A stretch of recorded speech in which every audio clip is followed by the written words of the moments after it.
ईमान के बहुत ज्यादा ब्रांचेस हैं, ईमान की बहुत ज्यादा शाखाएं हैं। उनमें 3 शाखाओं का जिक्र किया है अल्लाह के रसूल ने।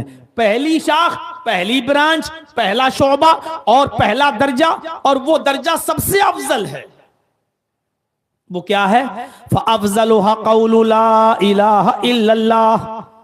ईमान का पहला दर्जा, ईमान की पहली शाख, ईमान का पहला शोबा ला इलाहा इल्लल्लाह कहना है, ला इलाहा इल्लल्लाह का कहना। व अदनाहा इमाततुल अज़ान तरीक। ईमान का दूसरा शोबा, ईमान की सबसे निचली शाख, ये तो सबसे अफजल शाख हो गई ला इलाहा इल्लल्लाह। सबसे कमतर दर्जा इमाततुल अज़ान तरीक, रास्ते से तकलीफ देह चीज को हटा देना, रास्ते से तकलीफ देने वाली चीज पड़ी हो उसको दूर कर देना। और ईमान का एक और दर्जा जो बताया इस हदीस के अंदर वो है वल हयाउ शुअबतुम मिनल ईमान। हया, शर्म व हया, ये ईमान का तीसरा दर्जा। फरमाया ये भी ईमान का एक शोबा, एक शाख है। वल हयाउ शुअबतुम मिनल ईमान, शर्म व हया भी ईमान का एक दर्जा है। अब सुनिए, 3 चीजों ही की वजाहत आज होगी।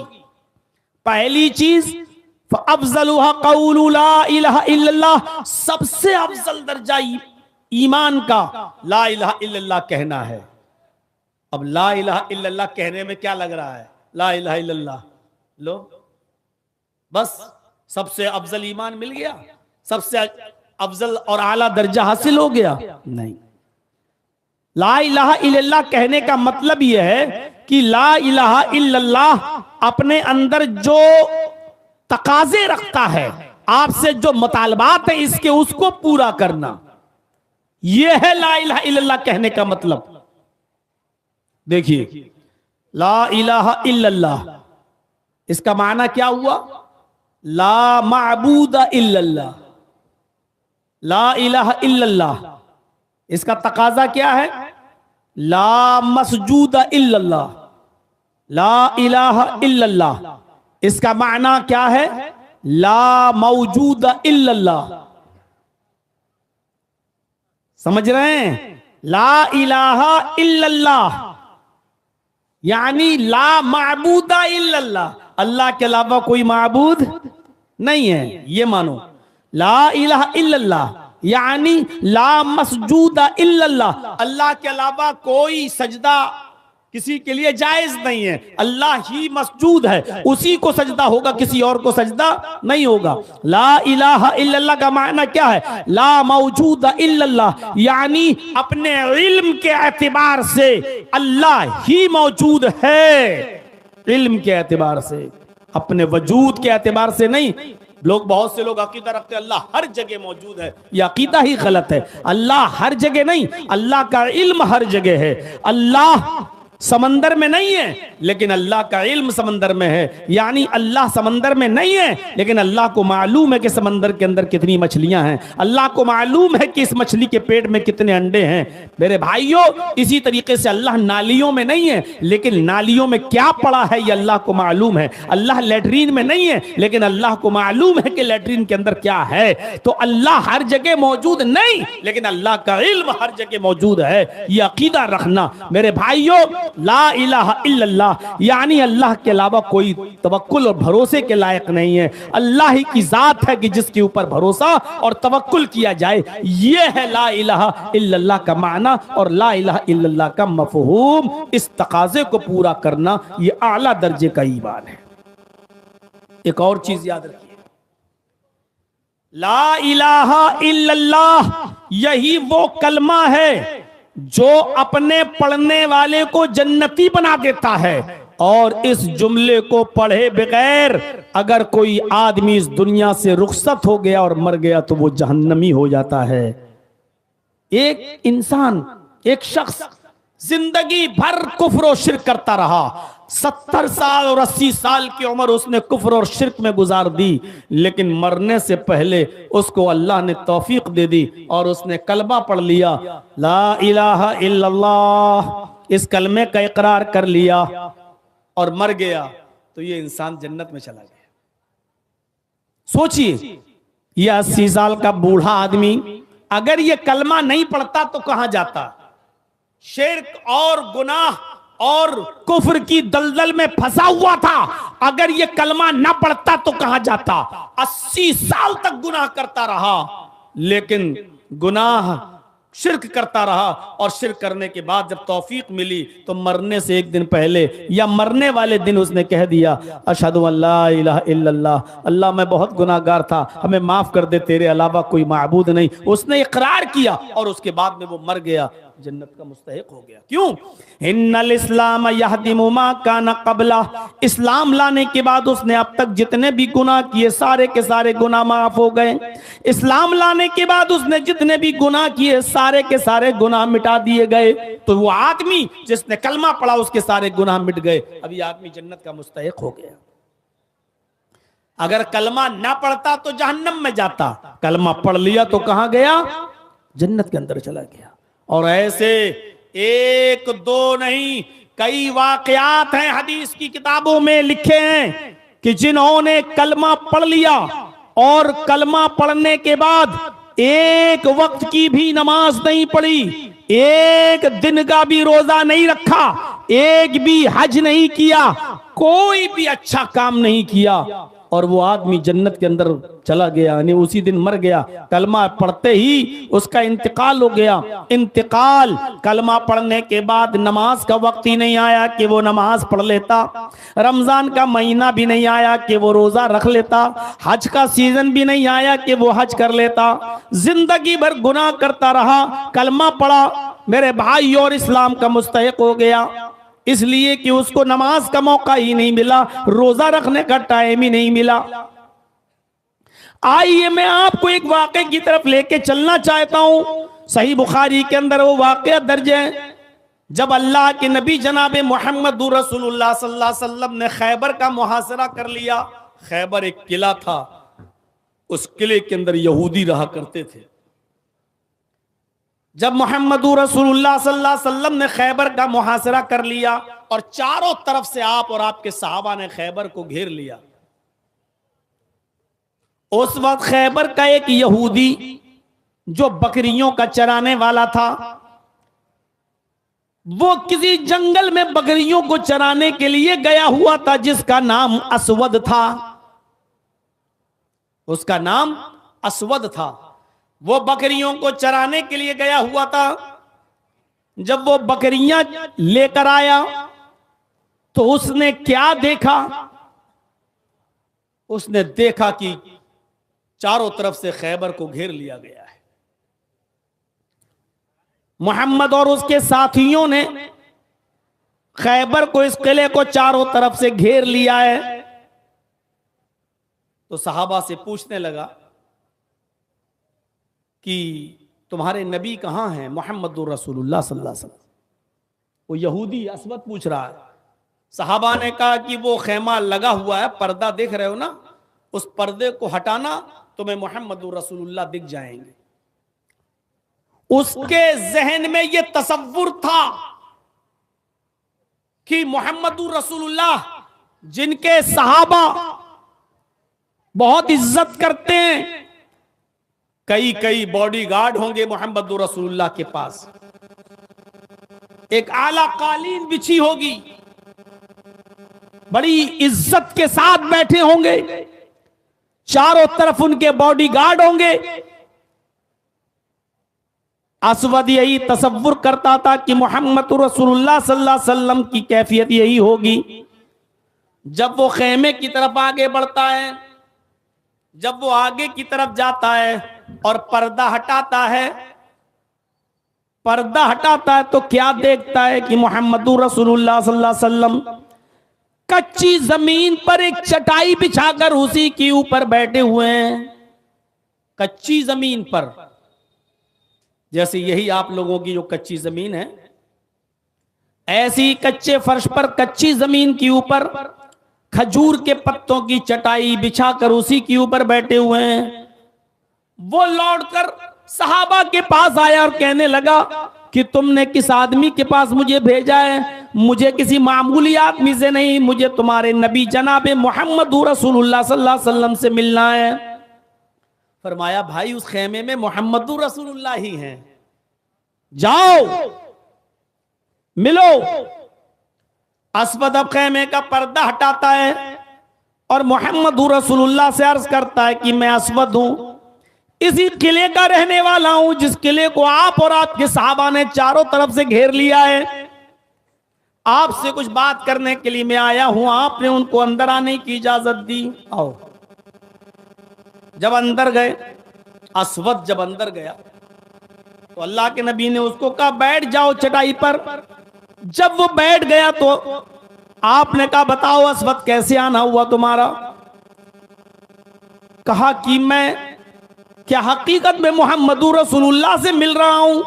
फरमाया जी मैं ही मोहम्मद हूं, अब्दुल्लाह का बेटा हूं और अल्लाह का रसूल हूं, लिहाजा मैं ही मोहम्मद इब्ने अब्दुल्लाह हूं और मैं मोहम्मद रसूलुल्लाह भी हूं।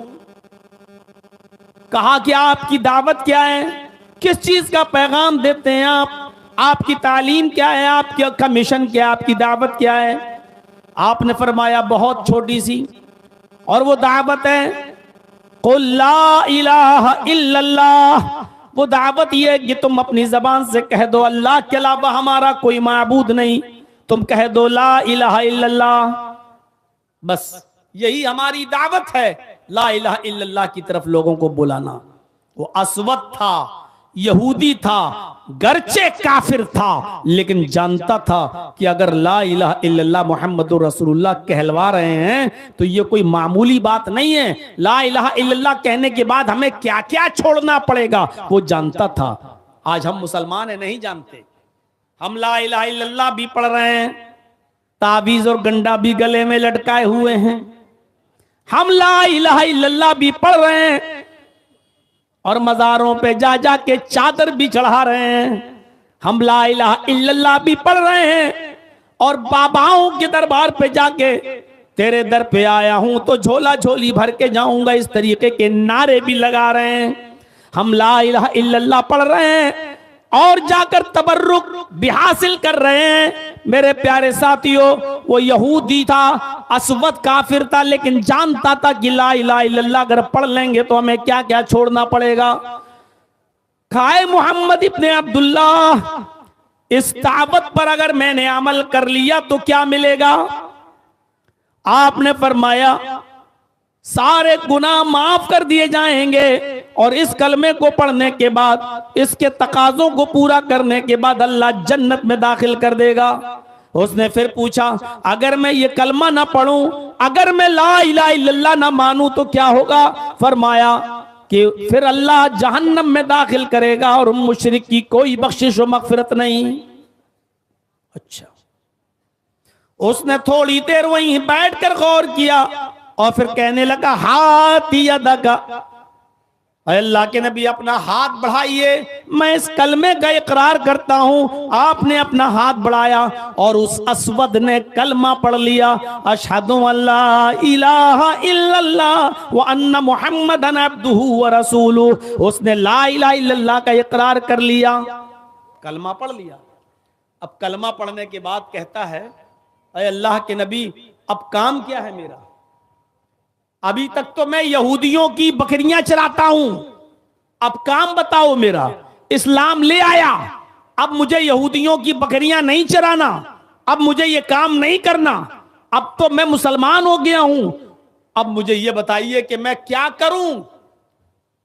आपने फरमाया अस्वद, इस वक्त नमाज का टाइम नहीं है कि मैं तुमसे कहूं कि नमाज पढ़ो। रमजान का महीना नहीं कि मैं तुमसे कहूं रोजा रखो। हज का महीना नहीं कि मैं तुमसे कहूं हज करने जाओ। इस वक्त कुछ नहीं है। हां, फला बस्ती में जाओ, लोग जिहाद कर रहे हैं, हमारे सहाबा काफिरों से लड़ रहे हैं, हमने उनको भेजा है, तुम भी जाओ और जिहाद में शामिल हो जाओ। उसने तलवार ली, कहा ठीक है मैं जाता हूं। आए अल्लाह के नबी, अगर मैं मैदान जिहाद में गया अगर मैं जिंदा वापस आ गया तो फरमाया गाजी कहलाओगे। कहा अल्लाह के नबी अगर मैदान जिहाद में गया और मार डाला गया, कत्ल कर दिया गया, तो आपने फरमाया लकल जन्ना, फिर तेरे लिए जन्नत है। कहा ठीक है मैं जा रहा हूं, इन बकरियों का क्या करूं? आपने फरमाया ये बकरियां तुम चराते हो? बोले जी। किसकी है? यहूदियों की हैं। फरमाया यहूदियों की बकरियां हैं, और इन बकरी और किले का तो आपने मुहासरा कर लिया, घेर लिया है।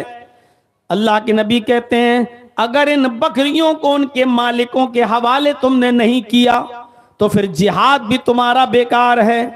इतना बड़ा काम जिहाद का, लेकिन बेकार अगर लोगों की अमानतें तुमने वापस नहीं की। अमानत में खयानत करके अगर जिहाद लड़ोगे तो जिहाद का सवाब नहीं मिलेगा, सारी इबादत अमल बेकार हो जाएगा तुम्हारा। इन बकरियों को उनके मालिकों के हवाले कर दो। फरमाया अल्लाह के नबी थोड़ी देर के लिए खैबर का दरवाजा खोल दीजिए। अच्छा फिर? कहा इन बकरियों को हम खैबर के दरवाजे के अंदर दाखिल कर देते हैं और वहां से ये बकरियां अपने अपने घरों में चली जाएंगी। हम जब भी बकरियां चरा के आते हैं हम खैबर के दरवाजे तक बकरियों को लाते हैं और बकरियां वहां से अपने अपने घर खुद ही चली जाती हैं। आपने फरमाया अच्छा। तो आपने एक सहाबी से कहा जाओ और इनकी बकरियों को खैबर के दरवाजे तक छोड़ दो, असवद को भी साथ ले जाओ। असवद साथ गया, असवद साथ में गया और बकरियों को दरवाजे तक छोड़ दिया।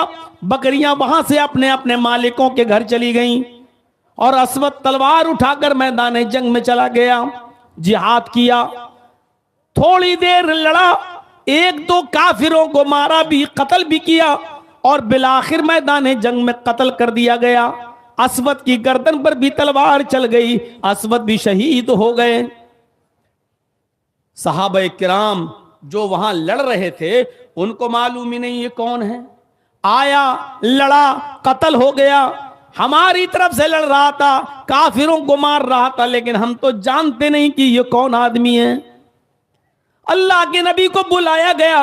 अल्लाह के रसूल सल्लल्लाहु अलैहि वसल्लम ने असवद की जब शक्ल देखी तो सहाबा से कहा चौंको नहीं, ये वो शख्स है जो आज ही ईमान लाया, ये वो शख्स है जिसने आज ही कलमा पढ़ा, अशहदु अल्ला इलाहा इल्लल्लाह। आए मेरे साथियों, ये पहला वो शख्स है जिसने एक भी वक्त की नमाज नहीं पढ़ी, ये पहला वो आदमी है जिसने एक भी रोजा नहीं रखा, ये पहला वो शख्स है जिसने एक भी हज नहीं किया, जिसने इस्लाम कबूल करने के बाद डायरेक्ट मैदान जिहाद में कूद गया और शहीद कर दिया गया। ये पहला वो शख्स है जो आज इस्लाम लाया और कलमा पढ़ने के बाद शहीद हो गया। ये पहला वो शख्स है जिसको अल्लाह ने बगैर नमाज पढ़े और बगैर रोजा रखे इसको जन्नत में दाखिल कर दिया। बताने का मकसद पूरे वाक़े को सामने रखने के बाद क्या है जानते हैं? सिर्फ इतना कि कलमा पढ़ लिया, जन्नत में चला गया। यही वो कलमा है जो इंसान को जन्नती बना देता है, लेकिन कब? जब उस कलमे के तकाजे को पूरा किया जाए। हमने कलमे की हकीकत को समझा नहीं है।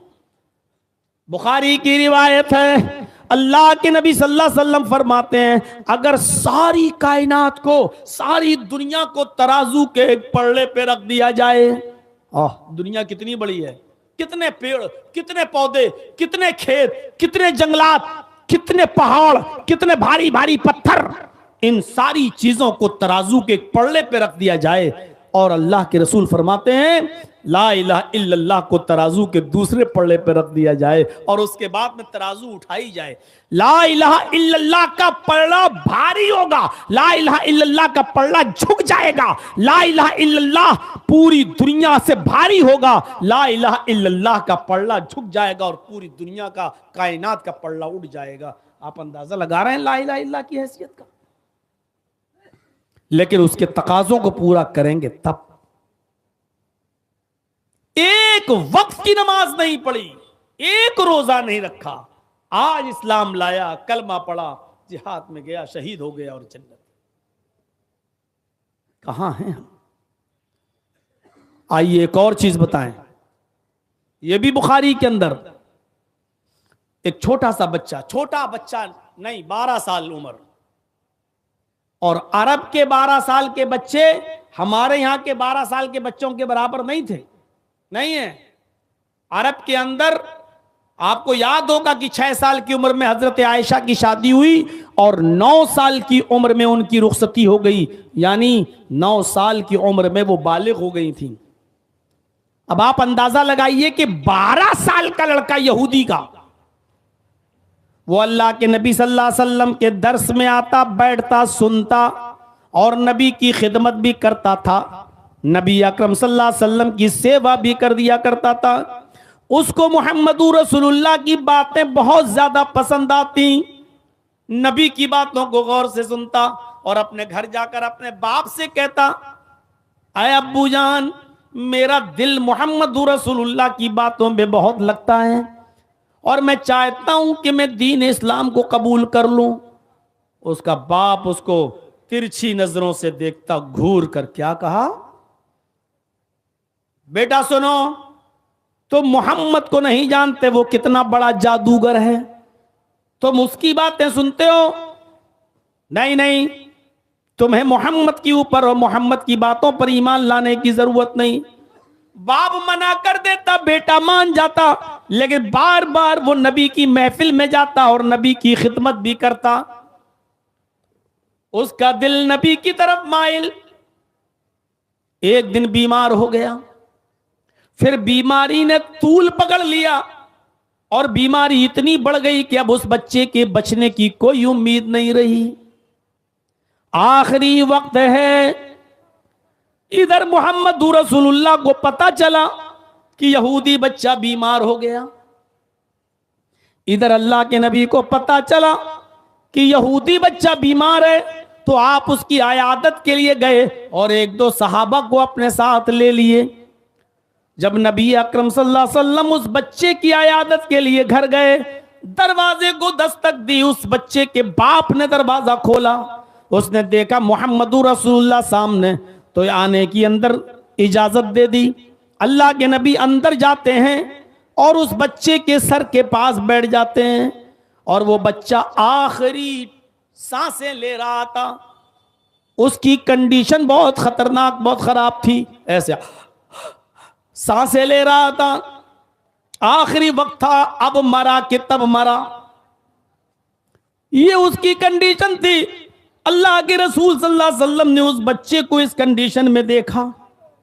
नबी अकरम ने आखिरी हालात में उस बच्चे को देखा तो उस बच्चे के सर पे हाथ फेरते हुए फरमाया, कुल या गुलाम ला इलाहा इल्लल्लाह, अरे बच्चे ला इलाहा इल्लल्लाह कह दो।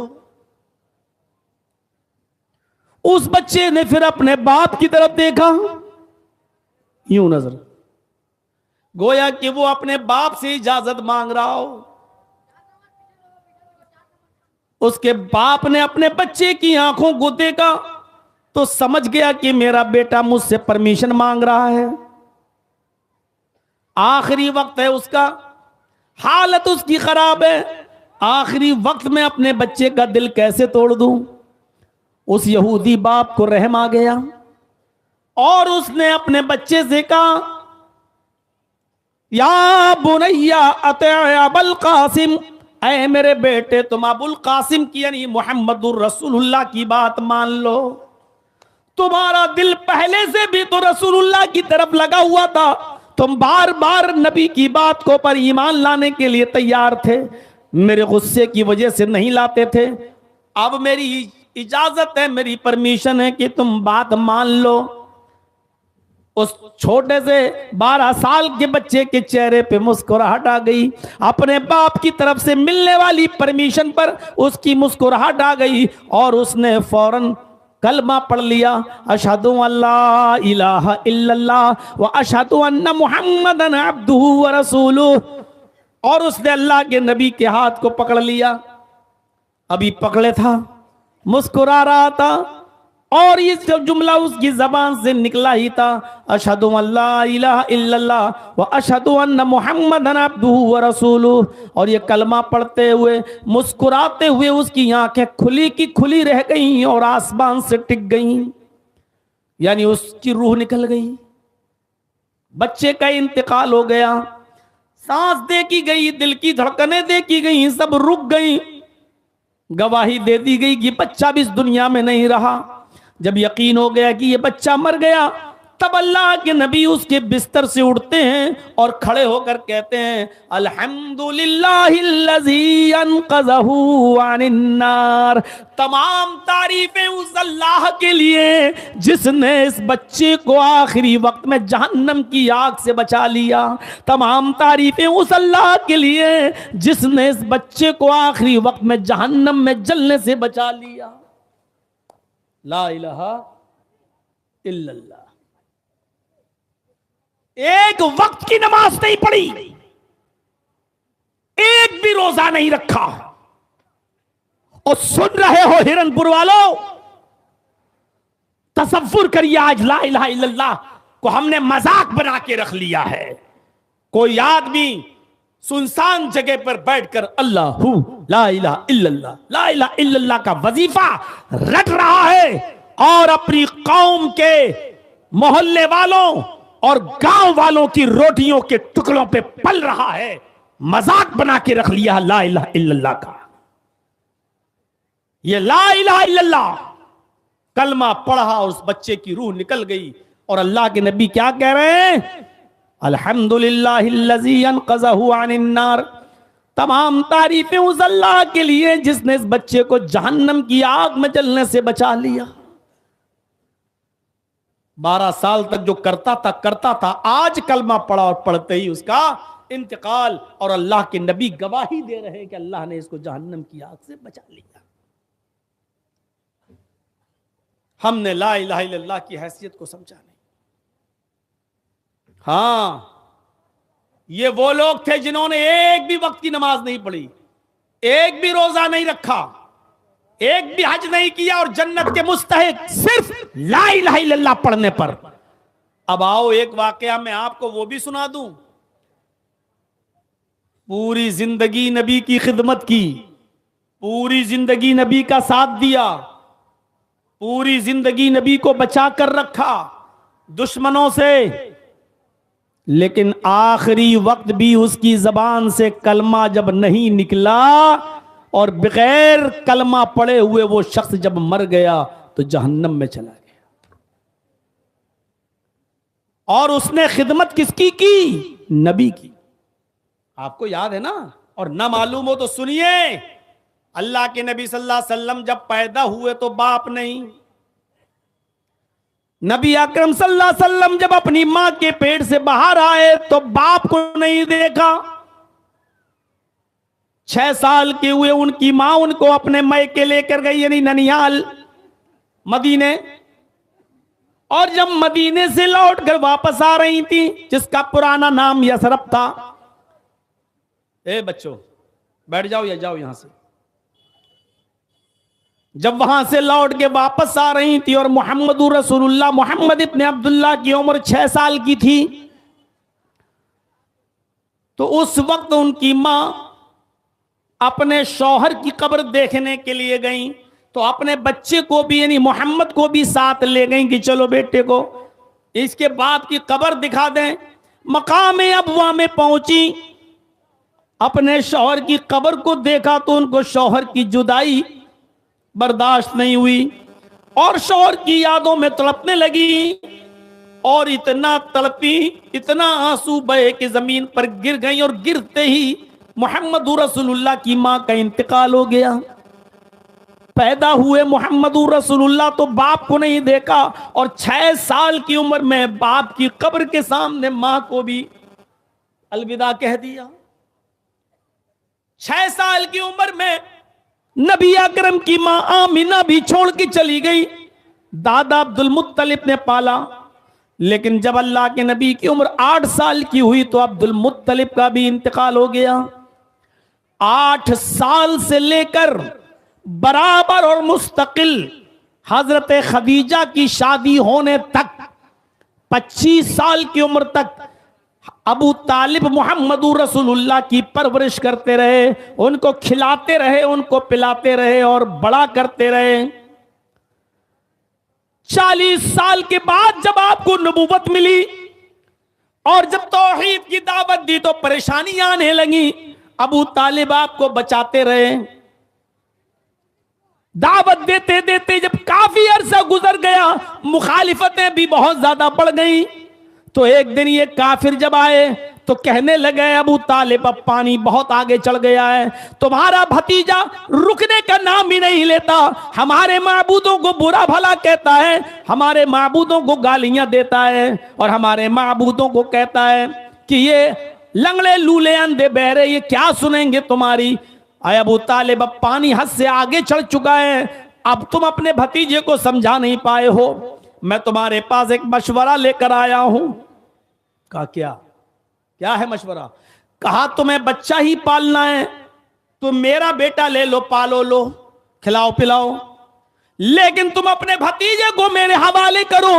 अब हमारा समाज, हमारी सोसाइटी उसको जो सजा देना चाहेगी देगी, क्योंकि मोहम्मद ने अब मामला बहुत ऊपर कर दिया है, पानी अब ऊपर चढ़ गया है, अब ये समझाने बुझाने की जरूरत नहीं है, अब लाओ और मोहम्मद को हमारे हवाले करो। अबू तालिब ने कहा, वाह इतना अच्छा फैसला, तुम्हारे बच्चे को, तुम्हारे बेटे को मैं खिलाऊं पिलाऊं और खिला पिलाकर साड़ करूं और मेरे भतीजे को ले जाओ तुम ताकि उसकी तिक्का बोटी करो, उसको मारो और कत्ल करो, ये तुम्हारा इंसाफ?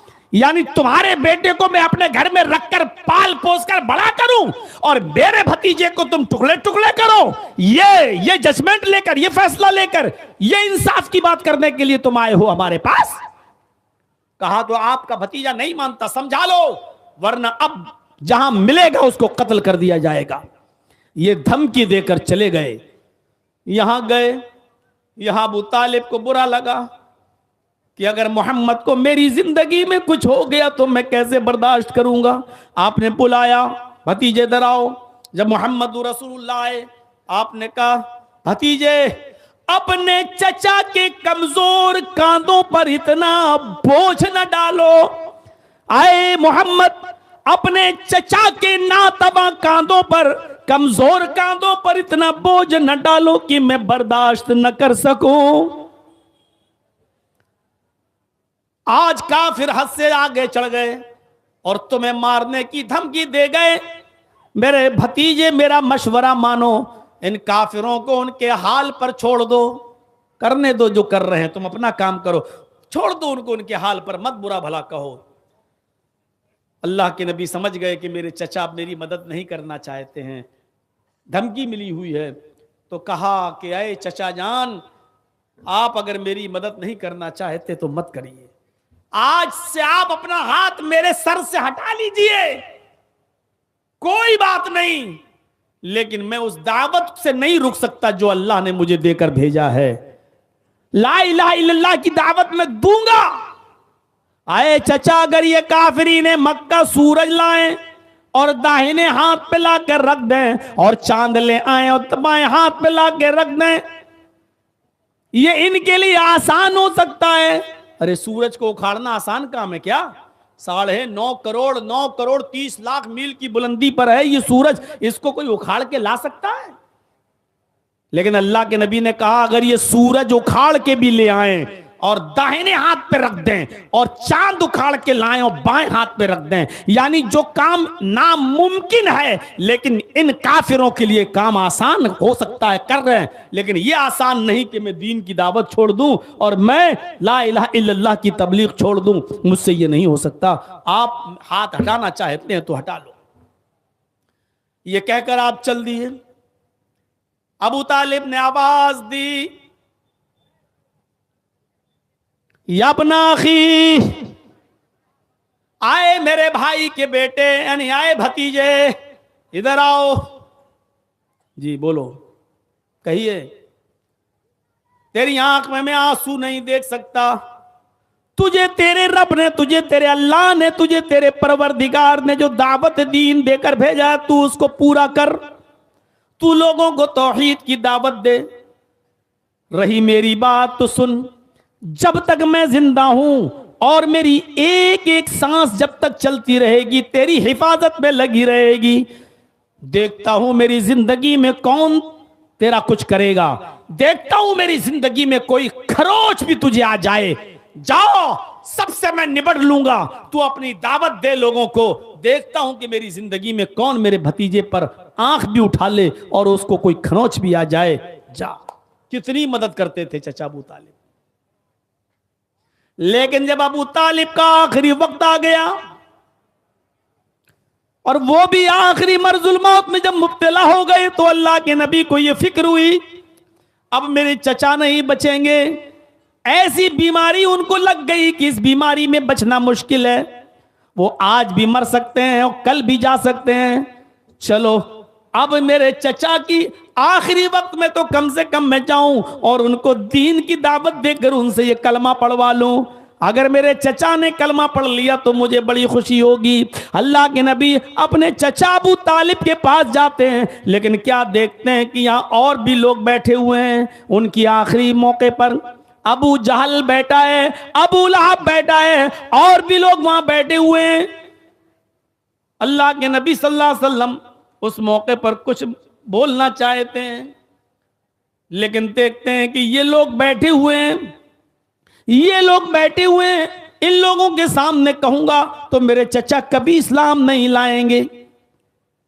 आपने चचा से कहा कि मुझे आपसे कुछ तन्हाई में बात करनी है। अबू तालिब ने उन लोगों को थोड़ा सा घर से दूर कर दिया, थोड़ा सा चले जाओ। वो लोग थोड़ा दूर हो गए। अल्लाह के नबी ने अपने चचा से कहा, चचा जान,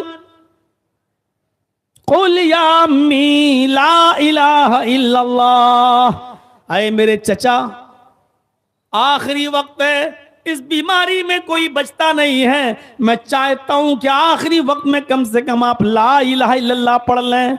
आए चचा जान, मेरी दावत को आप कबूल कर लीजिए। ला इलाहा इल्लल्लाह पढ़ के एक अल्लाह की वहदानियत का, उसकी तौहीद का इकरार कर लीजिए।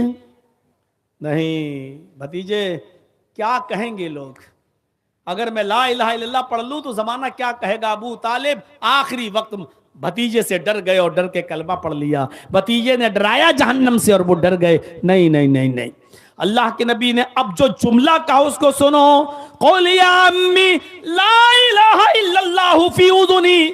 आए चचा जान, सबके सामने नहीं पढ़ना चाहते मत पढ़िए, मेरे कान में कह दीजिए, मेरे कान में पढ़ लीजिए। बस सिर्फ मुझे कान में इतना कह दो, ला इलाहा इल्लल्लाह, मेरे कान में पढ़ दीजिए। मैं गवाह बन जाऊंगा और कयामत के दिन अल्लाह से कह दूंगा, आय अल्लाह, मेरे चचा ने मेरे कान में ला इलाहा इल्लल्लाह पढ़ा, तेरी तौहीद की गवाही दी। कसम है मुझे अपने रब के इज्जत और जलाल की, कसम है उस जात की जिसके कब्जे में मोहम्मद की जान है। मैं अल्लाह से गवाही देकर आपको बख्शवा लूंगा, आपको जन्नत में पहुंचवा दूंगा। अल्लाह मेरी गवाही मानेगा और फिर अल्लाह तो खुद समीउन अलीम है, वो सुनने और जानने वाला है। मैं अल्लाह से सिफारिश करवाऊंगा आपकी, आप मेरे कान में कलमा पढ़ दीजिए। अबू तालिब ने कहा, भतीजे, मैं तेरे कान में भी कलमा नहीं पढ़ सकता, इसलिए कि मैं नहीं चाहता कि मेरे मरने के बाद लोग ये कहें कि अबू तालिब आखिरी वक्त में अपने बाप दादा का दीन छोड़कर चला गया, अपने बाप दादा के दीन को छोड़ दिया। नहीं, अपने बाप दादा के दीन पे नहीं मरा। अरे मोहम्मद, तेरी दावत बरहक है, मैं मानता हूं कि तू सच्चा है, तूने कभी जिंदगी में झूठ नहीं बोला, लेकिन मैं अपने बाप और दादा के दीन पर ही मरना चाहता हूं। और आखिरकार अबू तालिब बगैर कलमा पढ़े हुए इस दुनिया से रुखसत हो गए। नहीं पढ़ा कलमा। अपने चचा के इंतकाल के बाद मोहम्मद रसूलुल्लाह के आंखों में आंसू आ गए। इस बात पर नहीं कि मेरे चचा जो है मर गए, आंसू इस बात पर आए कि मेरे चचा बगैर कलमा पढ़े हुए इस दुनिया से चले गए, ला इलाहा इल्लल्लाह का इकरार नहीं किया, जहन्नम के मुस्तहिक हो गए। फिर भी एक उम्मीद लगाकर उठे और दुआ की, अल्लाह, मेरे चचा ने जिंदगी भर मेरी हिफाजत की, दुश्मनों से बचाया, मेरी खिदमत की, मुझे पाल पोस कर बड़ा किया। अय अल्लाह, इस एहसान के बदले में तू मेरे चचा को बख्श दे। अय अल्लाह, मेरे चचा की मग़फ़िरत फरमा दे। जबान से ये जुमला निकला, आसमान से जिब्राइल आ गए ये आयत लेकर। किसी मोमिन के लिए ये जायज नहीं है कि वो किसी काफिर के लिए दुआए मग़फ़िरत करे, किसी काफिर के लिए जन्नत में जाने की, बख्शिश की और मग़फ़िरत की दुआ करे। आए मोहम्मद, 70 मर्तबा भी अगर तू अपने चचा के लिए दुआ करेगा तो मैं कबूल नहीं करूंगा, क्योंकि तेरा चचा हालत कुफ्र में मरा है, वो बगैर कलमा पढ़े मरा है। तेरा चचा जहन्नमी है, वो जहन्नम में जाएगा। यहां हम तेरी भी दुआ कबूल नहीं करेंगे और तेरे चचा को नहीं बख्शेंगे। तेरा चचा अबू तालिब जहन्नमी है, जहन्नम में रहेगा। नबी अकरम के आंखों में आंसू। हाँ, फिर अल्लाह ने इतना जरूर यकीन दिलाया, आए मोहम्मद इब्ने अब्दुल्ला, आए मेरे महबूब, आए मेरे हबीब, तेरा चचा जाएगा तो जहन्नम में, लेकिन तेरी दुआ के नतीजे में, तेरे दुआ के समरात में हम इतना जरूर करेंगे तेरे चचा के साथ कि हम उनको जहन्नम में सबसे हल्का अजाब देंगे, क्योंकि उसने जिंदगी भर तेरी सेवा की, जिंदगी भर तुम्हारी खिदमत की, जिंदगी भर तुम्हारा साथ दिया। उसका इनाम इतना जरूर कर दे देंगे कि हम जहन्नम में सबसे हल्का अजाब देंगे। अब जहन्नम का सबसे हल्का अजाब भी तो बड़ा खतरनाक है। इन्ना अहवना हलिन्नार अज़ाबन यौमल क़ियामा लरजुलुन युज़अु फी अक़मस क़दमैहि जमरतान। जहन्नम का सबसे हल्का अजाब ये है कि इंसान के दोनों पैरों के तलवों के नीचे आग की 2 चिंगारी रख दी जाएगी। चूल्हे से कभी लकड़ी डालते हो, चिंगारी उठती है ना, चिंगारी हल्की सी उठी और फूट गई।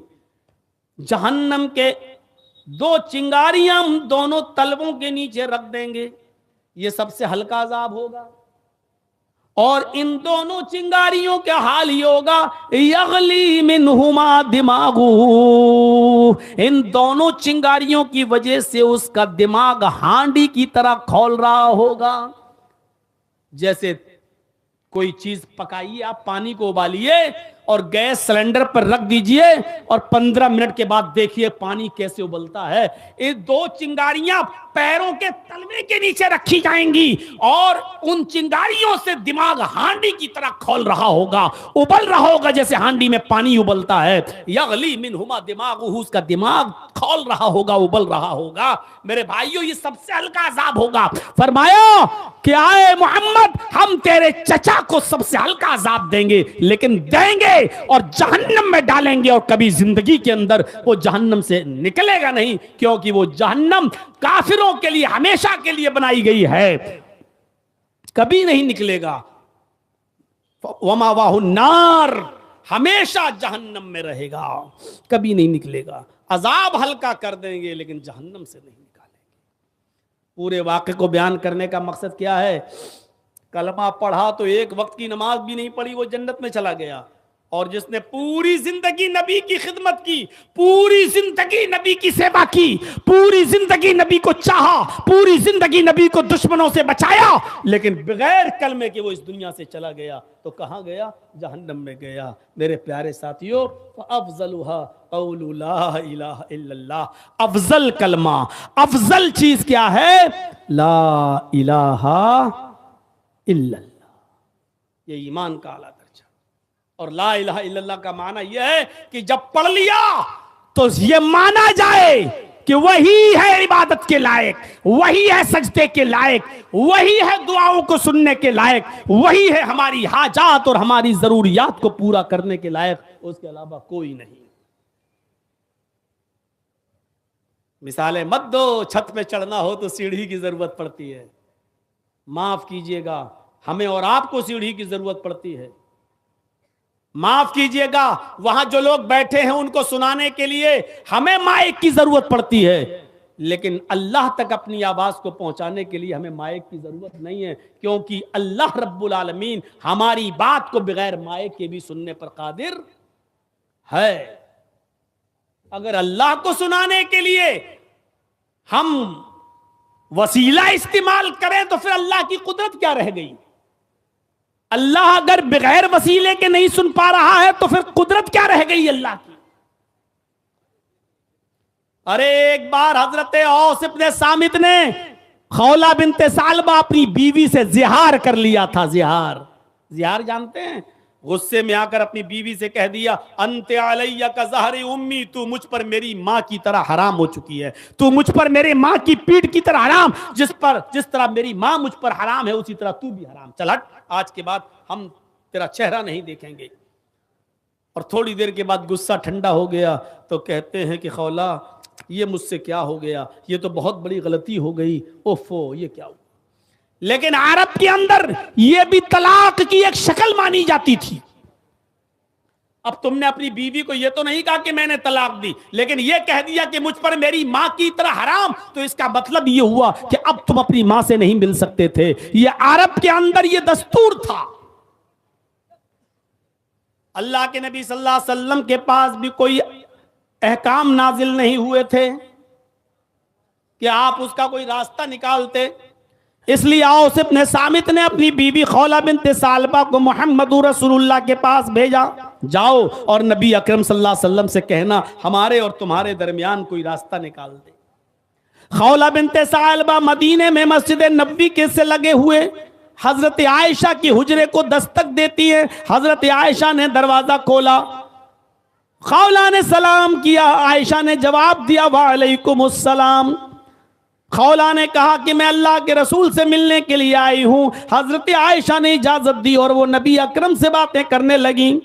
खौला बिनते सालबा अपना वाकया बयान कर रही हैं, अय अल्लाह के नबी, मेरे शौहर ने मुझे अपने ऊपर अपने माँ की तरह हराम कर लिया है, मेरे लिए कोई रास्ता बताओ, कोई रास्ता निकालो। अल्लाह के नबी कहते हैं खौला मेरे पास कोई रास्ता नहीं है, तुम अपने शौहर के लिए हराम हो चुकी हो, तुम उनसे दूर रहो।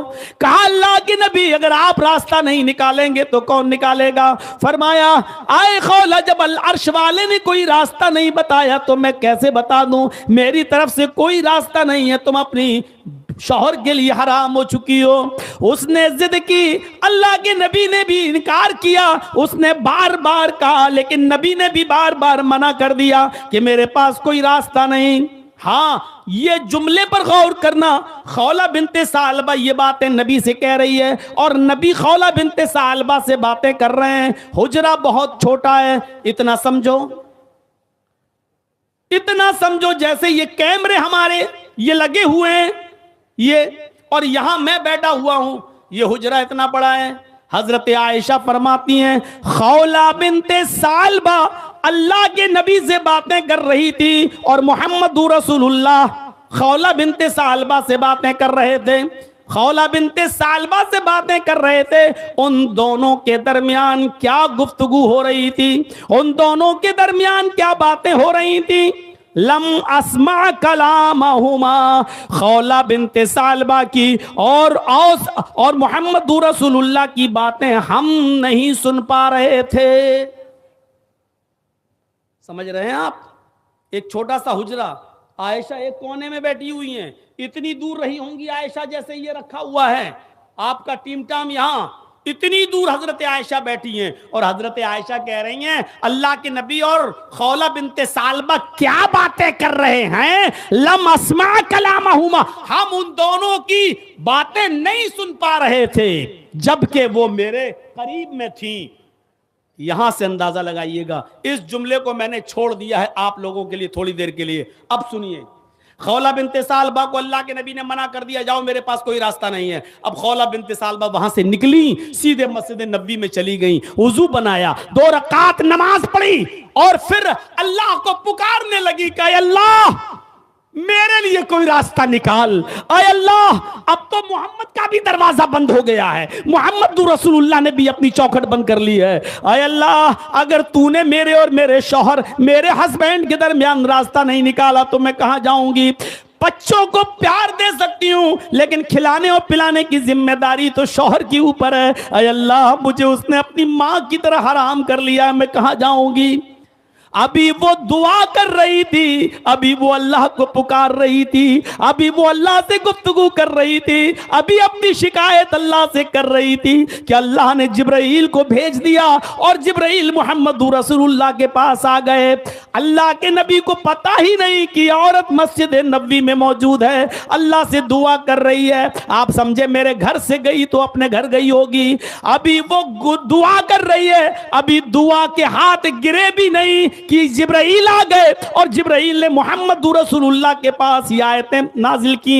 अल्लाह ने फरमाया नबी से कह दो, कद समी अल्लाहु कौलल्लती तुजादिलुका फी ज़ौजिहा व तश्तकी इलल्लाह वल्लाहु यस्मउ तहावुरकुमा इन्नल्लाह समीउम बसीर। अल्लाह ने उस औरत की गुफ्तगू को सुन लिया, अल्लाह ने उस औरत की फरियाद को सुन लिया जो आपसे अपने शौहर के बारे में बहस कर रही थी, जो आपसे अपने शौहर के बारे में बहस कर रही थी। वह तश्तकी इलल्लाह, और अल्लाह से भी दुआ कर रही, अल्लाह से भी फरियाद कर रही है। आपको क्या मालूम, मस्जिद में झांक कर देखो वो औरत अल्लाह को पुकार रही है।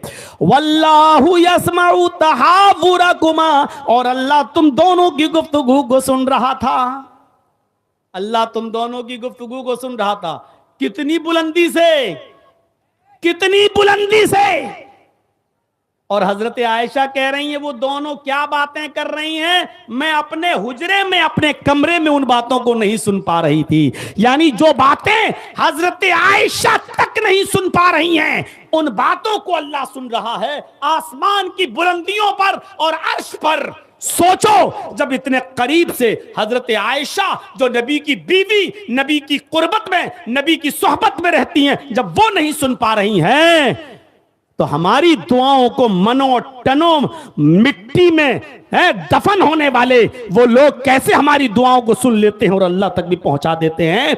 समझ में नहीं आता, जब हजरत आयशा जिंदा बाहयात है तो नहीं सुन पा रही हैं, ये मरने के बाद इतनी ताकतें कहां से आ जाती हैं कि टनो और मनो मिट्टी के अंदर दफन लोग हमारी फरियादों को सुन लेते हैं। और अल्लाह कितनी बुलंदियों से सुन रहा है, आपको अंदाजा नहीं होगा। ये सूरज जो 9 करोड़ 30 लाख मील की बुलंदी पर है, यही इतना बड़ा है कि जिस दुनिया में हम और आप रहते हैं, अगर ये दुनिया पूरी लपेट कर सूरज में डाल दी जाए, ये दुनिया जिसमें हम रहते हैं अगर सूरज के अंदर फेंक दी जाए, तो सूरज के अंदर ये दुनिया की हैसियत बिल्कुल ऐसे है जैसे एक बहुत बड़ी फील्ड के अंदर एक फुटबॉल डाल दी गई हो। जैसे एक फुटबॉल एक बहुत बड़ी फील्ड के अंदर, मेरे भाइयों, ऐसे ही सूरज के अंदर ये दुनिया बिल्कुल ऐसे ही दिखाई देगी जैसे फुटबॉल पड़ी हुई है। सूरज इतना बड़ा है, फिर उसके ऊपर सितारे, फिर उसके ऊपर सैयारे, फिर उसके ऊपर कहकशाएं। एक कहकशां ऐसी है आसमान से नीचे, पहले आसमान से नीचे एक कहकशां ऐसी है कि जिसकी रोशनी को जमीन पर आने में 10 अरब साल लगते हैं। 10 अरब साल, 1 साल नहीं, 2 साल नहीं, 100 साल नहीं, 1000 साल नहीं, 1 लाख साल नहीं, 10 लाख साल नहीं, 1 करोड़ नहीं, 1 अरब नहीं, 10 अरब साल लगते हैं। जबकि वो रोशनी 1 सेकंड में 3 लाख मील की रफ्तार तय कर रही है। तब रोशनी की रफ्तार 1 सेकंड में, 1 मिनट में नहीं, 1 घंटे में नहीं, 1 सेकंड में, आंख बंद करो खोलो बस, इतनी देर में 3 लाख मील की रफ्तार से चल रही है वो रोशनी। तब उस रोशनी को जमीन पर आने में जानते हो कितने साल लगते हैं? 10 अरब साल। साइंटिस्ट कहते हैं कि आसमान के नीचे एक कहकशां तो ऐसी है कि जिसकी रोशनी 20 अरब साल पहले आसमान से चल चुकी है। 20 अरब साल पहले आसमान से चली थी, लेकिन अभी 20 अरब साल गुजर चुके हैं और 20 अरब साल के बाद भी उसकी रोशनी जमीन पर नहीं पहुंची है। गौर कर रहे हैं भी आप? 20 अरब साल गुजर चुके हैं, लेकिन उसकी रोशनी अभी तक जमीन पर नहीं आई है। इसके ऊपर और बहुत ऊपर पहला आसमान, फिर इतना ही ऊपर दूसरा आसमान, फिर इतने ही ऊपर तीसरा आसमान, फिर इतने ही ऊपर चौथा आसमान, फिर इतने ही ऊपर पांचवा आसमान, फिर इतने ही ऊपर छठा आसमान, फिर इतने ही ऊपर सातवां आसमान, फिर सातवें आसमान के ऊपर एक समंदर, क्योंकि अल्लाह का अर्श पहले समंदर के ऊपर था, फिर सातवें आसमान के ऊपर समंदर, और फिर समंदर के ऊपर अल्लाह का अर्श, और उस अर्श के ऊपर अल्लाह। इतनी बुलंदी के बाद वो क्या कह रहा है, वल्लाहु यस्माउ तहावुरकुमा। आए मोहम्मद, मैं इतनी बुलंदी से तुम दोनों की गुफ्तगू को सुन रहा था कि इतनी नजदीकी से तुम्हारी बीवी आयशा भी तुम दोनों की बातों को नहीं सुन पा रही है। अल्लाह को किसी वसीले की जरूरत नहीं है। यह है तौहीद। अभी तो ला इलाहा इल्लल्लाह। चलिए इस पहले जुमले को अब यहीं पर खत्म करते हैं, वरना तौहीद पर भी और बोला जा सकता है। तो फअफ़ज़लुहा क़ौलु ला इलाहा इल्लल्लाह। अफजल कलमा क्या है? अफजल ईमान, अफजल दर्जा ईमान का ला इलाहा इल्लल्लाह। अब आइए दूसरे पर, व अदनाहा इमाततुल अज़ा अनित तरीक़। सबसे कमतर दर्जा ईमान का क्या है? रास्ते से तकलीफ दे चीज को हटा देना। मामूली मत समझो, चले जा रहे हैं 4 व्हीलर पर, अल्लाह ने दे दिया तो बस अब जमीन पर पैर नहीं रखते। रास्ते में केले का छिलका अगर नजर पड़ जाए तो साइड में गाड़ी को रोक लो और केले का छिलका हटा दो। पत्थर पड़ा हुआ दिख जाए, गाड़ी को तो दाएं बाएं से निकाल लिया, ठीक है, लेकिन गाड़ी को साइड में रखकर उस पत्थर को हटा दो। तुम तो निकल गए, हो सकता है कि कोई अंधा बेचारा उस केले के छिलके पर अगर पैर रखकर फिसल जाए और इत्तेफाक से वो बूढ़ा भी हो और उसकी कमर की हड्डी टूट जाए तो बुढ़ापे में जल्दी संभलती भी नहीं है। कोई कांटा पड़ा है, तुम्हारी नजर पड़ गई तो उठाओ फेंक दो। एक बात याद रखिएगा, जिस तरह नुकसानदेह और तकलीफ दे चीजों को रास्ते से हटाना सवाब है, उसी तरीके से जानबूझकर इन चीजों को रास्ते में फेंकना गुनाह भी है। केला खाते हुए जा रहे हैं, खाया वो फेंक दिया छिलका। बीच सड़क पे गए ना, वो डाल दिया ना। ये तकलीफ दे चीज है। तकलीफ दे चीज में नाक भी आती है, थूक भी आता है, बलगम भी आता है, लेटरिन भी आती है। ये सारी की सारी चीजें तकलीफ दे चीजों में शामिल हैं। इन तमाम चीजों से तकलीफ होती है।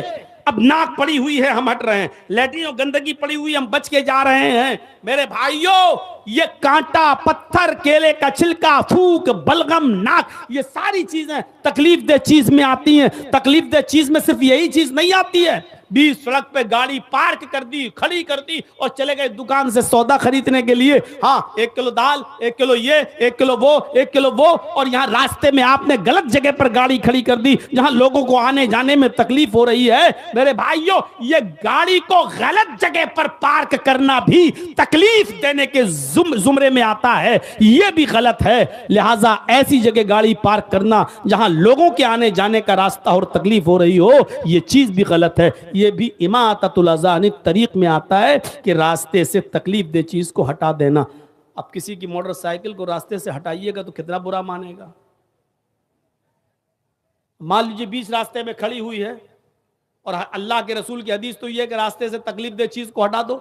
अभी जर्जी साहब हटा के देखें, आप लड़ने पे आमादा हो जाएंगे। बे होगा मौलवी तू अपने बाप के घर का, तूने मेरी गाड़ी छुई कैसे, तूने हटाई कैसे? अरे 20 सड़क में खड़ी थी, तेरे बाप की जगह है।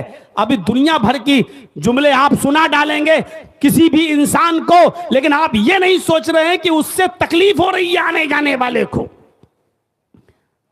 रास्ते से तकलीफ दे चीज को हटा देना, ये एक तरफ अल्लाह का हक, दूसरी तरफ फौरन ईमान में कमतर दर्जा जो आया है वो फौरन बता दिया इंसानियत के हुकूक भी हैं। लिहाजा ये मत देखो कि इस रास्ते से हिंदू गुजर रहा है, कि मुसलमान गुजर रहा है, कि सिख जा रहा है, कि ईसाई जा रहा है, कि बुद्धिस्ट जा रहा है, कि यहूदी कुछ नहीं।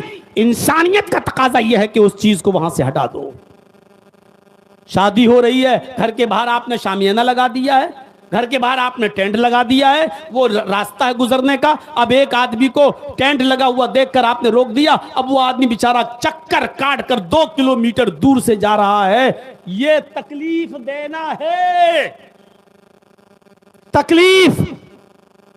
इसी तरीके से रमजान का महीना आ रहा है, रात में 2 बजे उठकर माइक पकड़ लेना, रोजेदार भाइयों उठिए, सहरी कीजिए, माओ बहनों उठिए, सहरी बनाइए, रोजा इतना टाइम सहरी में बाकी रह गया है, और इसके बाद खड़े होकर नज़में पढ़ने लगो, नाते पढ़ने लगो, गीत गाने लगो, और चाहे कुरान की आयतें ही पढ़ने लगो। ये सारी की सारी चीजें तकलीफ देने के ज़िम्न में आती हैं। मेरे भाइयों, आपको किसने कहा कि रात के 2 बजे माइक पकड़ के आप लोगों को उठाइए?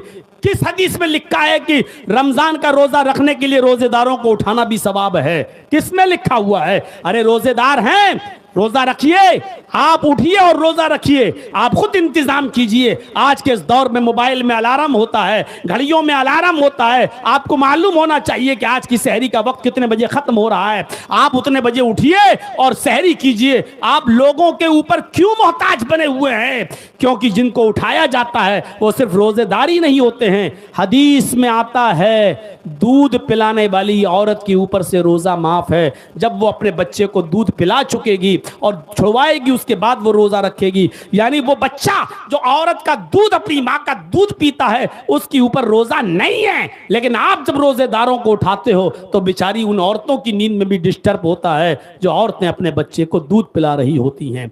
उन औरतों की नींद में भी डिस्टर्ब होता है जो औरतें हामिला है, जिनके पेट में बच्चा है, और जिनको शरीयत ने रुख्सत दी है कि जब हमल है तेरे पेट में तो तू रोजा नहीं रख सकती, इसलिए कि खाएगी और पिएगी नहीं तो बच्चे की तंदुरुस्ती पर नहीं बनेगी, और उस बच्चे को खतरा है कि कहीं वो मर न जाए पेट के अंदर, उस बच्चे की सेहत पर असर पड़ेगा। इसलिए अभी तुम रोजा मत रखो, जब तुम्हें फुर्सत हो जाए तब तुम रोजा रखना। आप जब उठाते हो तो इन औरतों की भी नींद में डिस्टर्ब होता है। एक बूढ़ा आदमी है जो रोजा नहीं रख सकता है, इतना बूढ़ा हो चुका है कि उसके ऊपर अब रोजा नहीं है, वो सिर्फ फिदिया देकर काम चला रहा है। उसका बेटा कह रहा है कि मौलाना साहब, मेरा बाप का इलाज चलता है और नींद की एक टेबलेट देना पड़ती है, और मेरे बाप की दवा डिप्रान चलती है 10 mg की, जब तक मैं उसको वो दवा ना दूं मेरे बाप को नींद नहीं आती है। अब रमजान के महीने में ये लोग 2 बजे माए को पे चिल्लाने लगते हैं, जिससे मेरे बाप की नींद में डिस्टर्ब हो जाता है, वो उठ जाते हैं, और उठने के बाद फिर उनको नींद नहीं आती है, फिर बेचैनी होती है, फिर वो तड़पते हैं। मेरे भाइयों, मुझे बताइए कि इस बूढ़े आदमी के ऊपर रोजा नहीं था, वो डिप्रान की टेबलेट खा के सो रहा था, आपने माइक पे चिल्ला चिल्ला कर उसको उठा दिया है। इस आदमी की तकलीफ का जिम्मेदार कौन है? मेरे भाइयों, शरीयत में हर चीज पर सवाब नहीं है कि रोजेदारों को उठा रहे हो तो सवाब। आपने रोजेदारों को तो उठा दिया, लेकिन जिनके ऊपर रोजे नहीं थे उनको भी आपने तकलीफ पहुंचाई। ये कौन है इसका जिम्मेदार? मेरे भाइयों बताइए, ये भी तकलीफ देने के जिम्न में आता है। तो इमाततुल अज़ा अनित तरीक, रास्ते से तकलीफ दे चीज को हटा देना, ये भी ईमान का एक हिस्सा है। 2 चीजें काफी। तीसरी चीज पर मैं थोड़ा सा रोशनी डालूंगा, जिसका ताल्लुक हम से भी है और हमारी माँ बहनों से भी। और तीसरी चीज क्या है? वल हयाउ शुअबतुम मिनल ईमान। हया ईमान का एक शोबा है, हया ईमान का एक हिस्सा है। हया कहां चली गई आज? हया कहां रह गई आज शर्म? और अल्लाह के रसूल की हदीस है बुखारी की, बस उस हदीस को सुन लीजिए, बहुत से मफहूम निकल जाएंगे। अल्लाह के नबी ने फरमाया, इज़ा लम तस्तही फफ़अल मा शिइता, अगर तेरे अंदर शर्म न रही, इज़ा लम तस्तही, जब तेरे अंदर शर्म ही ना रही, फफ़अल मा शिइता, तो जो तेरे दिल में आएगा वो काम करेगा।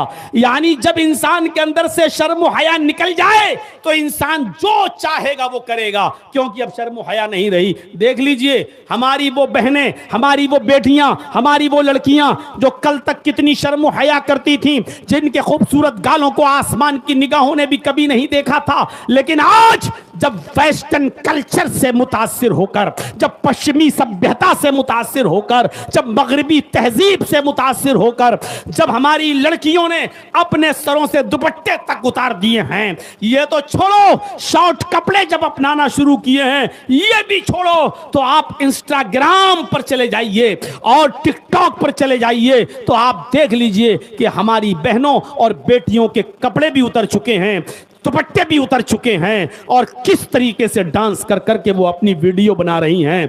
हमें नहीं मालूम आपके झारखंड का हाल क्या है, हमें नहीं मालूम कि आपके पाकुड़ की लड़कियां क्या कर रही हैं, हमें नहीं मालूम कि साहिबगंज और गुड्डा की बच्चियां क्या कर रही हैं। आओ हमारे लखनऊ की तरफ आइए, हम आपको दिखाएं कि बड़े बड़े हाजियों, बड़े बड़े नमाजियों और बड़े बड़े मौलवियों और बड़े बड़े कारियों की लड़कियां कॉलेजेस और यूनिवर्सिटी से पढ़ने के बाद अपने घरों में इंस्टाग्राम पर रील बना बना के डाल रही हैं, जिनके बाल कटे हुए हैं, दुपट्टे उतरे हुए हैं, सीने खुले हुए हैं, शॉर्ट कपड़े हैं, चुस्त लिबास पहने हुए हैं। मेरे प्यारे साथियों, जब बेशर्मी ने, बेहयाई ने जब मुल्ला और मौलवियों के घरों तक में डाके डालना शुरू कर दिए हैं और सेंध लगा दी है, और हाजी और नमाजियों की लड़कियां भी जब इस हद तक और इस दहलीज पर पहुंच चुकी हैं, तो औरों की मिसालें हम आपको क्या दें और औरों की मिसालें हम कहां तक आपको दें। मेरे भाइयों, अंदाजा लगाइए आप। इसीलिए अल्लाह के नबी ने फरमाया, इज़ा लम तस्तही फफ़अल मा शिता, जब तेरे अंदर से शर्म हया ही नहीं रही तो जो भी तेरे दिल में आएगा वो तू करेगा। वरना शर्म हया तो वो चीज थी, शर्म हया तो वो चीज थी कि अल्लाह के रसूल ने औरतों से क्या कहा है, जरा तसव्वुर करें आप। औरतें मस्जिदों में नमाज पढ़ने जा सकती हैं, इजाजत है उनको। मसला याद रखिएगा, अल्लाह के नबी ने यहां तक फरमाया, ला तमनऊ इमा अल्लाह अन युसल्लीना फिल मस्जिद। अगर औरतें मस्जिदों में नमाज पढ़ने की इजाजत मांगे तो उनको दे दो, उनको मस्जिदों में जाने से मत रोको। अल्लाह के नबी के जमाने में औरतें मस्जिदों में आया करती थी नमाज पढ़ने, ये बात अब आपके समझ में आ गई। अब जो चीज बताने जा रहा हूं उसका ताल्लुक शर्म हया से है। देखिए, औरतें मस्जिदों में अल्लाह के नबी के जमाने में जाया करती थी, नबी के पीछे नमाज पढ़ा करती थी, ये सब सही है। अल्लाह के नबी ने यह भी फरमाया कि औरतें मस्जिदों में नमाज पढ़ने के लिए जाएं और इजाजत मांगे तो तुम अपनी बीवियों को, अपनी बहनों को, अपनी बेटियों को मस्जिदों में जाने से मत रोको। यानी वो जाना चाहें तो जा सकती हैं, तुम रोकने वाले कोई नहीं होते हो। इन अहादीस की रोशनी से पता चलता है कि औरतें जब चाहें, जिस वक्त चाहें मस्जिद में नमाज पढ़ने जा सकती हैं, ये अपनी जगह पर। लेकिन इसके बावजूद अल्लाह के नबी सल्लल्लाहु अलैहि वसल्लम ये फरमा रहे हैं, औरत का अपने घर में नमाज पढ़ना मस्जिद में नमाज पढ़ने से ज्यादा अफजल है, क्योंकि औरत अपने घर में नमाज पढ़ेगी तो मस्जिद में नमाज पढ़ने वाले मर्दों से दूर रहेगी। अब यहां से अंदाजा लगाइए, औरत मस्जिद में जा सकती है, बल्कि जाती थी, नबी के पीछे भी नमाज पढ़ती थी। और अल्लाह के नबी ने जब ये फरमाया कि औरतों का अपने घर में नमाज पढ़ना ज्यादा अफजल है, इसके बावजूद भी औरतें मस्जिद में जाया करती थी, क्योंकि अल्लाह के नबी ने मना नहीं किया है, इजाजत है। लेकिन नबी का फरमान ये कि औरतें अगर मस्जिद में नमाज पढ़ने जाना चाहें तो जाएं, लेकिन नबी ने यह भी कह दिया कि औरत का अपने घर में नमाज पढ़ना मस्जिद में नमाज पढ़ने से ज्यादा अफजल है। उसके बाद फरमाया, औरत का अपने घर के आंगन में नमाज पढ़ना, औरत का अपने घर के आंगन में नमाज पढ़ना ज्यादा अफजल है।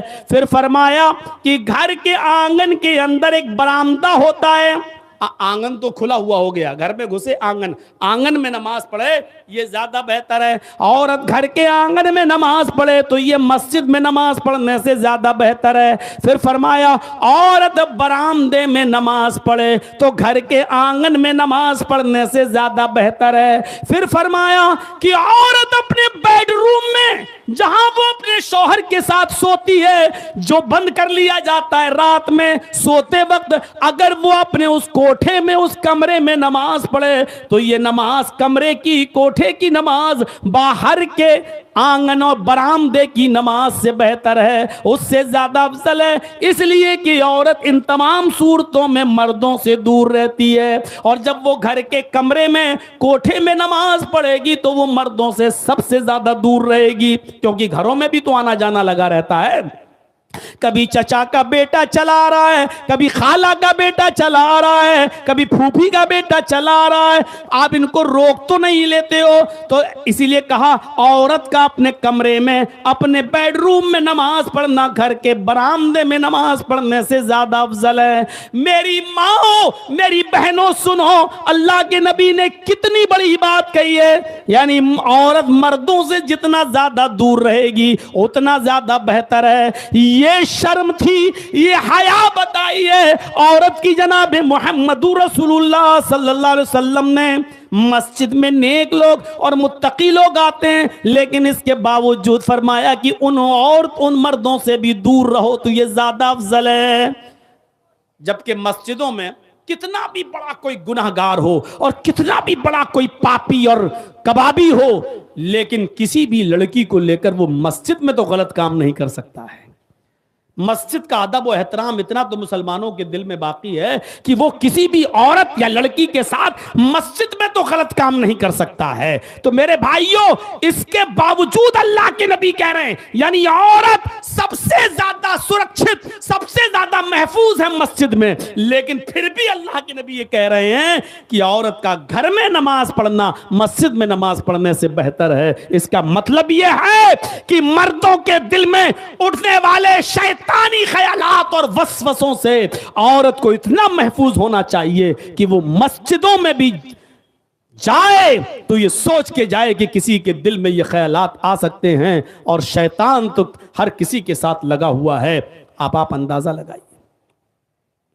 अल्लाह के नबी ने फरमाया, अगली सफ, जमात हो रही है ना, जमात, अल्लाहू अकबर, जमात, पहली सफ का सवाब इतना ज्यादा है, पहली सफ में नमाज पढ़ने का सवाब इतना ज्यादा है कि अल्लाह के नबी फरमाते हैं, अगर किसी को अगली सफ का सवाब मालूम हो जाए, किसी को पहली सफ का सवाब पता चल जाए कि कितना है, तो पहली सफ में आने के लिए वो लड़ेगा, झगड़ा करेगा, और जब मस्जिद में आएगा तो कहेगा मुझे पहली सफ में जाना है। यहां तक कि कुरानदाजी की नौबत आ जाएगी, पर्चियां फेंकने की नौबतें आ जाएंगी, पर्चियां डालने की नौबतें आ जाएंगी। ये पहले सफ का सवाब है। सारे सहाबा चाहते थे कि हम पहली सफ में नमाज पढ़ें, हम नबी के पीछे नमाज अदा करें, ये पहली सफ का सवाब बताया है। लेकिन अल्लाह के नबी ने ये मर्दों के लिए फरमाया है, औरतों के लिए देखिए क्या हुक्म है। नबी के जमाने में भी औरतें मस्जिदों में नमाज पढ़ने आती थी। नबी नमाज पढ़ा रहे हैं, नबी के पीछे सहाबा की जमात लगी हुई है, 5 सफ 7 सफ सहाबा की लगी है, उसके बाद पर्दा पड़ा हुआ है। उस जमाने में डबल और ट्रिपल मंजिल कहां होती थी मेरे भाइयों, एक ही मस्जिद को लंबा चौड़ा कर दिया जाता था। जब 5 सफ़ें 7 सफ़ें मर्दों की लग गई, उसके बाद पर्दा पड़ जाता था, और पर्दे के पीछे फिर औरतों की जमात हुआ करती थी। अब इस मौके पर भी अल्लाह के नबी फरमाते हैं, खैरु सुफूफिर रिजाली अव्वलुहा व शर्रुहा आखिरुहा, मर्दों की पहली सफ सबसे अफजल है सवाब के एतबार से, और पिछली सफ, मर्दों की पिछली सफ सबसे बुरी सफ है सवाब के एतबार से। सवाब के एतबार से, बुरी का मतलब ये नहीं है कि वो काबिले नफरत हो, बुरी का मतलब ये है, शर का मतलब ये है कि सवाब में कम। फरमाया मर्दों की पहली सफ सबसे अफजल है सवाब के एतबार से, और मर्दों की पिछली सबसे पीछे वाली सफ सबसे बुरी सफ है सवाब के एतबार से। फिर फरमाया व खैरु सुफूफिन निसाई आखिरुहा व शर्रुहा बलुहा, और औरतों की पिछली सफ, औरतों की सबसे पीछे वाली सफ सबसे अफजल है सवाब के एतबार से, और औरत की आगे वाली सफ सबसे बुरी है सवाब के एतबार से। जर्जी साहब नमाज पढ़ा रहे हैं, अल्लाह अकबर, अब मेरे पीछे 5 सफ़े लगी हैं मर्दों की, उसके बाद पर्दा पड़ा हुआ है, पर्दे के पीछे 5 सफ़े लगी हुई हैं औरतों की, ठीक है। मर्दों की पहली सफ जो जर्जीस के पीछे लगी हुई है वो सबसे अफजल है सवाब के एतबार से, और औरतों की पांचवी लास्ट वाली सबसे पीछे वाली सफ सबसे अच्छी है सवाब के एतबार से। क्यों? क्योंकि वो पिछली वाली सफ मर्दों से उतनी दूर है, मर्दों से दूर है। तो जो मर्दों से जितना दूर है सवाब भी उतना ज्यादा बढ़ रहा है। औरत की वो नमाज जो मर्द से जितना दूर और जितना छिप कर पड़ी जाए वो सवाब में उतना ही ज्यादा दर्जा रख रही है। ये शर्मो हया है इस्लाम के अंदर। मेरे प्यारे साथियों, हमारी मां बहनें जरा सोचें, नमाज के मामले में भी इस्लाम ने जब दूर रखा है कि नमाज पढ़ने भी जाओ तो मर्दों से दूर रहो, तो तुम्हें शादियों में मर्दों के साथ बैठ के खाना खाने की इजाजत किसने दे दी है? कॉलेजेस में और यूनिवर्सिटीज में हमारी एक इंटर क्लास की लड़की, इंटरमीडिएट की लड़की, 12वीं क्लास की लड़की को एजुकेशन में बैठेगी, 10 क्लास में पढ़ने वाली लड़की लड़कों के साथ क्लास में बैठ के पढ़ेगी, और कॉलेज की कैंटीन में दोनों लड़के और लड़कियां चाय पिएंगे। गौर करो मेरे भाइयों, इस हदीस की रोशनी में जमाना कहां जा रहा है मुझे इससे मतलब नहीं। आपने मुझे यहां कुरान और हदीस सुनने के लिए बुलाया है, वो सुनिए। जब मस्जिद में भी औरत की पिछली सफ सबसे ज्यादा बेहतर है क्योंकि वो मर्दों से दूर है, तो जब मस्जिद के अंदर इजाजत नहीं है कि मर्द के करीब जाइए, तो शादियों में, कॉलेजेस में, होटलों में, यूनिवर्सिटीज के अंदर और बाजारों में मेरे भाइयों कहां से जायज हो जाएगा? ये सोचने वाली बात है। जर्जी साहब नमाज पढ़ा रहे हैं, नमाज पढ़ाते पढ़ाते रुकू में गए, रुकू से उठे, सजदे में गए, भूल गए। एक रुकू किया कि 2 रुकू कर लिए, 2 सजदे करना थे, 1 सजदा किया या 3 सजदा। मेरे पीछे जो लोग मौजूद हैं उनको अगर याद है तो वो याद दिला देंगे, वो टोक देंगे सुभान अल्लाह, अल्लाहू अकबर कहकर वो टोक देंगे, वो याद दिला देंगे। लेकिन अगर मर्दों को मालूम नहीं है, मर्दों, आप इधर देखिए, अगर मर्दों को पता नहीं है लेकिन औरतें पीछे खड़ी हुई हैं पर्दे के पीछे और उनको पता है कि मर्द भूल गया है, इमाम भूल गया है, तो वो सुभान अल्लाह नहीं कहेंगी, अल्लाहू अकबर नहीं कहेंगी, वो याद इस तरीके से नहीं दिलाएंगी। देख रहे हैं, सुभान अल्लाह इस जुमला कहने से जमीन और आसमान नेकियों से भर जाते हैं, अल्हम्दुलिल्लाह कहने से जमीन और आसमान नेकियों से भर जाते हैं। लेकिन इतना प्यारा जुमला भी उन औरतों को अपने मुंह से निकालने की इजाजत नहीं है जोर से, बल्कि वो अपने इमाम को याद दिलाने के लिए इस तरीके से ताली बजाएंगी, यानी पीछे हैं और इमाम को याद दिलाने के लिए इस तरीके से ताली बजाएंगी।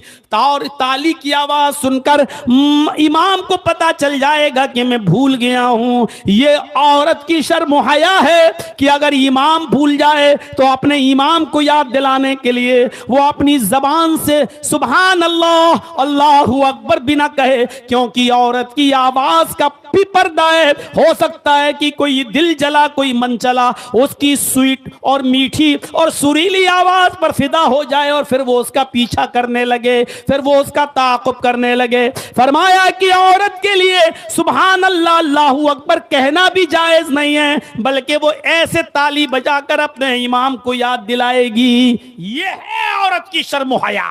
वल हयाउ शुअबतुम मिनल ईमान, और हया ईमान का एक शोबा है, हया ईमान की एक ब्रांच है। मेरे भाइयों, जब लड़की का निकाह होता है तो उस निकाह के मौके पर उससे इजाजत ली जाती है। हमारे यहाँ जो दस्तूर है वो बड़ा खराब है, आपके यहाँ क्या है मुझे नहीं मालूम। हमारे यहाँ एक वकील और 2 गवाह लड़की के पास जाते हैं, एक वकील और 2 गवाह, एक मर्द और 2 गवाह जाते हैं, और लड़की जो जिसकी शादी होने वाली है वो अपनी सहेलियों में के बीचों बीच में बैठी हुई होती है, घिरी हुई होती है।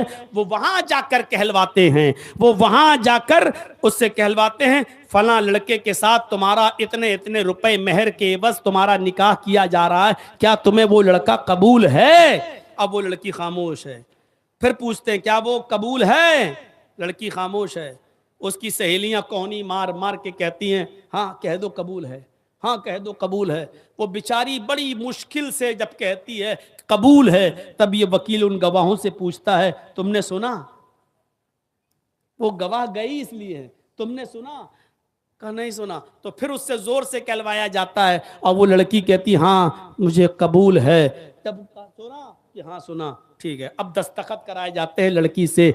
ऐसे ऐसे जाहिल पैदा हो गए हैं जो लड़की से जबरदस्ती सुना सुना सुना है और कहलवाते हैं। औरत की शर्म हया, लड़की की शर्म हया को बयान करते हुए अल्लाह के नबी ने कहा कि शादी और निकाह, लड़के के निकाह से पहले लड़की से इजाजत ली जाएगी। लड़की का निकाह नहीं होता है, अल्हम्दुलिल्लाह नहमदु व नस्तईन नहीं पढ़ा जाता है, सिर्फ इजाजत ली जाएगी। और इजाजत लेने के लिए जरूरी नहीं है कि शादी वाले दिन ही इजाजत ली जाए। आप 2-4 दिन पहले भी पूछ लीजिए, देखिए भाई बारात आने वाली है, लोग आने वाले हैं, है? लड़की की माँ पूछ ले, लड़की का वली, अरे बाप पूछ ले, भाई पूछ ले, देखो बहन कोई मामला हो तो पहले बता देना है। और लड़की अगर मना कर दे तब ठीक है, लेकिन कह दे नहीं नहीं कोई बात ये हो गई। फरमाया लड़की से एक बार पूछो फला के साथ तुम्हारा रिश्ता तय हो रहा है क्या, तुम्हें वो लड़का पसंद है, इजाजत है तुम्हारी, तब तो मैं निकाह का पैगाम दूं, उसको बुलाऊं, बारात वगैरह आए। कहा अगर वो खामोश हो जाए, अल्लाह के नबी ने फरमाया तो उसकी खामोशी को ही उसकी इजाजत माना जाएगा। इज़्नुहा सिमातुहा। हमारे बाज़ उलमा ने लिखा है कि शादी वाले दिन ऐसा होता है, लड़की के कपड़े लड़के वाले के पास जाते हैं और लड़के वालों की तरफ से कपड़े लड़की के पास आते हैं। यानी लड़का लड़की को कपड़े भेजता है और लड़की वाले लड़के को कपड़ा भेजते हैं। अगर शादी वाले दिन लड़की ने लड़के की तरफ से आए हुए कपड़ों को पहन लिया, शादी वाले दिन लड़की ने लड़के वालों की तरफ से आए हुए कपड़ों को खुशी खुशी पहन लिया, तो इसी को इजाजत समझा जाएगा। अब लड़की से पूछने की भी जरूरत नहीं है कि तुमने निकाह कबूल किया कि नहीं किया है, क्योंकि उसने खुशी खुशी कपड़े पहन लिए। इसका मतलब यह है कि वो लड़की शादी के लिए तैयार है, यही उसकी इजाजत है। इज़्नुहा सिमातुहा, उसकी खामोशी ही उसकी इजाजत है। ये शर्म हया बताई है लड़की की, यहां जबरदस्ती। अब लड़कियों में इतनी शर्म हया कि कह दो खामोश हो जाए तो उसकी इजाजत मान लो। आज के इस दौर में खामोश हैं।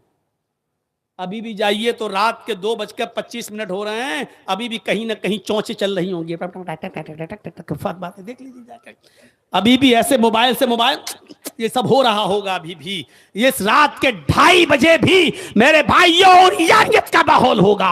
रात के 2:30 बजे भी लगे हुए होंगे और गुडुरगू जैसे कबूतर चौंचे लड़ाता है, उस तरीके से यह माहौल हो चुका है। जबकि लड़की की शर्म हया का ख्याल तो अल्लाह के नबी ने यह कहा कि शादी के दिन भी अगर वो खामोश हो जाए तो समझ लो कि यही उसकी इजाजत है। ये था 2:30 बज गया है, 1:45 से लेकर 2:30 तक 1.25 घंटा, मैं 1.5 घंटा सोच के आया था, 1.25 घंटे का खिताब काफी है। मेरे प्यारे साथियों, ईमान की अफजल बुनियाद और अफजल दर्जा ला इलाहा इल्लल्लाह, जो तफसीली आपने सुना, रास्ते से तकलीफ दे चीज को हटा देना, ये आपने सुना, और हया शर्म ये औरत का लिबास और ये ईमान का हिस्सा। ये ईमान के 3 दर्जे हमें और आपको अपने अंदर पैदा कर लेना चाहिए। अल्लाह से दुआ है कि बारे इलाह हमारे अंदर तौहीद पैदा फरमा दे। अल्लाह हमें इंसानियत की खिदमत करने की तौफीक अता फरमा।